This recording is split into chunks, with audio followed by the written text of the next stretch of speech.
Inspiration for Teachers podcast, bringing you dynamic and inspirational educator interviews. Our fascinating guests share their professional challenges and creative resolutions for success. Discover their workable strategies, ideas, and resources to reach your educational goals. And now your host, Kelly Long. Welcome to another episode of Inspiration for Teachers. I'm your host, Kelly Long, and have a great show lined up for you today. But before we dive into a plethora of knowledge and get totally showered in some awesome educational ideas, don't forget to sign up to our weekly educational Inspiration for Teachers digest, where you'll receive our best educational resources, ideas, articles, and online learning. Just head over to inspirationforteachers.com, follow the links to the sign up page.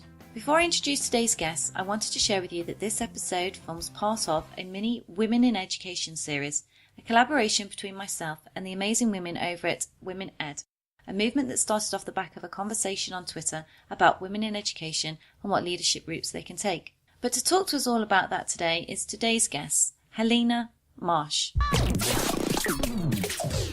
Can you take us on this journey now and set the scene for our listeners and describe your professional challenge and some of the solutions you think we need to consider when looking at juggling a leadership pathway with what's going on in our home life?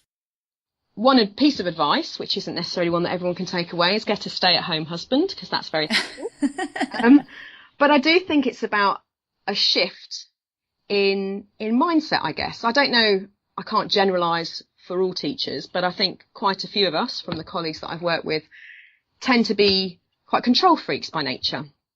I think the nature of running a classroom and being in charge of a timetable and groups means that you have a lot of authority, actually, and you have a lot of say in the way that you structure your time. And I've noticed that you can get really perfectionist about the way that you do things. Quite often in a department, there'll be a scheme of work or a scheme of learning and nobody really wants to use it because they want to do their own thing and they want to put their stamp on it. And I think quite early on in motherhood, I realised that I'm not going to be able to spend 2 hours Google imaging a picture for my worksheet and making everything look really pretty and doing everything really neat and perfectly. But actually, there are more important things in life than that now. And I might have spent a whole Sunday doing something that now I take half an hour to do. So it sounds as though there's a lot of time management in there and a lot of future planning. But I mean, I'm the same. I've got 2 small children as well. And I found that it kind of, I don't know, kind of you were applying that 80-20 rule. So, you know, where are you actually spending your time and how effective is it, the things that you are doing? And when you're a teacher in the classroom still and you're also in a leadership position, you kind of get to that point where you think, does this activity actually assist with the learning?